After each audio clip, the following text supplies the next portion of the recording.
பொருளாதாரம்னா என்னன்னு தெரியுமா? பொருளாதாரம்னா வந்து நம்மளோட, அதுக்கு இங்கிலீஷ்ல அதுக்கு பேர் எக்கானமி. பொருளாதாரங்கிறது நம்மளோட தேவைகளுக்கு நாம கொடுத்து வாங்குற விஷயம் பொருளாதாரம். இன்னைக்கு வந்து பொருளாதார படிப்புங்கிறதே வந்து நீங்கள்லாம் நாளைக்கு காலேஜ் ஸ்கூல் முடிச்சுட்டு போகும்போது நீங்கள் வந்து வெவ்வேறு படிப்புகள் இருக்கு.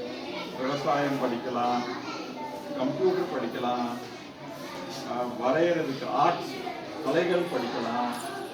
அது மாதிரி பொருளாதாரமும் ஒரு படிப்பு. பொருளாதாரங்கிறது வந்து ஒரு பொருளோட விலையை எப்படி நிர்ணயம் பண்ணுறாங்க, அந்த பொருளோட மதிப்பு என்ன, அதை எப்படி உற்பத்தி பண்ணணும், எப்படி விற்கணும், அதை பற்றின படிப்பு தான் வந்து பொருளாதாரம். அவர் வந்து அதை பற்றி தான் படித்தார். ஸோ அவர் வந்து படிச்சுட்டு வந்து இந்தியாவில் வந்து அந்த டைமில் வந்து சுதந்திரம் போராட்டம் நடந்துக்கிட்டு இருந்தது. ஸோ அப்போ காந்தியடிகள் கூட கலந்துக்கிட்டார்.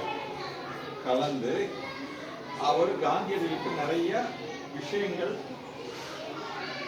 எக்ஸ்பிளைன் பண்ணார். அதாவது இப்போ நமக்கு வந்து நீங்கெல்லாம் உப்பு சத்தியாகிரகம் பற்றி படிச்சிருக்கீங்களா?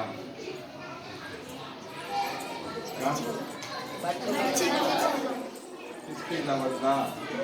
காந்தியடிகள் வந்து உப்பு சத்தியாகிரகம் பண்ணாத பற்றி படிச்சிருக்கீங்களா? இல்லையா? படிச்சிருக்கீங்களா? உப்பு சத்தியாகிரகம்னா என்னது?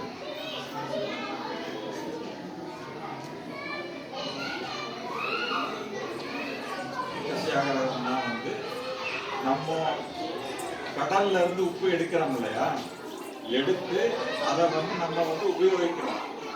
அதுக்கு அந்த இங்கிலீஷ்காரங்க வந்து தனியா ஒரு டாக்ஸ், அதாவது விதின்னு போட்டாங்க. இப்போ நீங்க உங்க வீட்டில் வந்து 1/2 கிலோ உப்பு வாங்கிட்டு போனீங்கன்னா அந்த 1/2 கிலோ உப்புல வந்து இங்கிலீஷ்காரனுக்கு வந்து 5 ரூபா கொடுக்கணும் அப்படின்னு வந்து அவன் வந்து சட்டம் போட்டான்.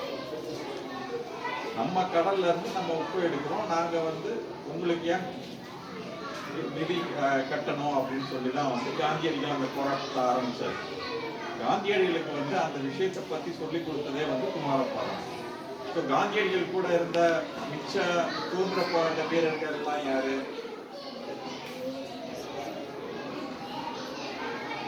நேரு,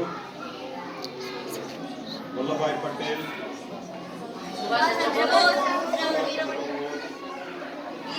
காமராஜர், இவங்கெல்லாம் வந்து காந்தியடிகள் கூட இருந்தவங்க தானே. அதே மாதிரி இவரும் வந்து கூடயே இருந்து சுதந்திர போராட்டத்தில் ஹெல்ப் பண்ணலாம். சரியா? நம்ம வந்து இப்போ நீங்க இந்த டாபிக்கை வந்து இன்னைக்கு இருக்கிற தலைப்பு என்னது?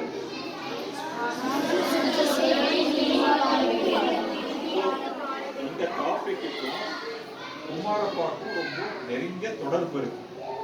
அதை பற்றி நான் என்னோட கருத்துக்களை அப்புறம் சொல்றேன். உங்க கருத்துக்களை நீங்க ஃபர்ஸ்ட் சொல்லுங்க. சரியா? அது கூட எல்லாம் எனக்கு வந்து நான் எனக்கு சொந்த ஊர் சிவகாசி. நான் படித்தது வந்து சென்னையில் படித்தேன். இப்போ வந்து விவசாயம் பார்த்துட்டு இருக்கேன். ஐயா வந்து உங்களை பற்றியெல்லாம் சொன்னார். வந்து நல்ல மாணவர்கள் நிறைய பேர் இருக்காங்க, நல்ல டீச்சர்ஸ் இருக்காங்க, இந்த ஸ்கூல் நல்லா நடக்குதுன்னு சொன்னாங்க.